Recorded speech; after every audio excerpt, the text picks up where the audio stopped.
Hi, I'm Susan Beck. And I'm Kay Hickman. And today we're working on our This and That embellishment sampler. And the technique we're using today is a unique one. It's called Spanish hem stitching. And here's an example on this pillow. This is a technique that was traditionally done by hand with needle and thread. This is a technique that is actually a joining technique. You take ribbon or strips of fabric and you join them with decorative stitches. But the twist is that they're not edge to edge. There's a little space between the two pieces, so you get a nice open lacy look to it. And the block that I did for the sampler uses ribbon, and I put the ribbon together with the Spanish hem stitching technique, and then I mounted it on a base fabric. I'm going to show you how I did this, and I started with the Spanish hem stitching attachment. And I have it mounted to the bed of the machine. There's a little plate, and then there's a plastic piece that is actually a spacer. It comes with two different sizes, 5mm, and for the larger machines, the 9mm. And it's basically going to hold your pieces of fabric or ribbon apart so that the machine can stitch them without pulling them together.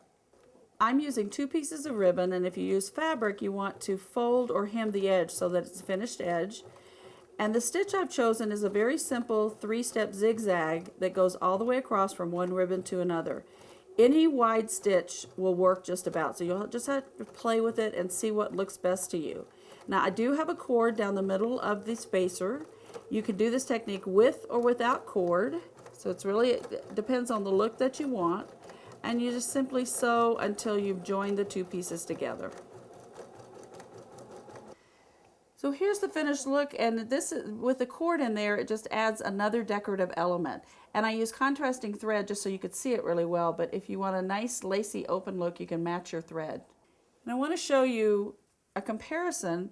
Here is a ribbon that I put together partially with cord and partially without, so you can see that it really changes the look, gives you a completely open look without the cord and a filled look with the cord. Here's one with cording all the way down the center, and then here's one without cording. And that one is also the 5.5mm width. So it's a much smaller spacing. So let's take one more look at the pillow and the sampler. You can see where there's a light area between the different fabrics, and that's the pillow showing through. And you also can see that we used a variety of decorative stitches on this pillow, so there are lots of options for you. And again, on the sampler, we used ribbon, and we placed it on a background fabric after we had joined the ribbon. So as you can see, you get a great effect, but the BERNINA machine does most of the work for you. It does, and if you'd like to see more of Spanish hem stitching, visit your local BERNINA dealer today.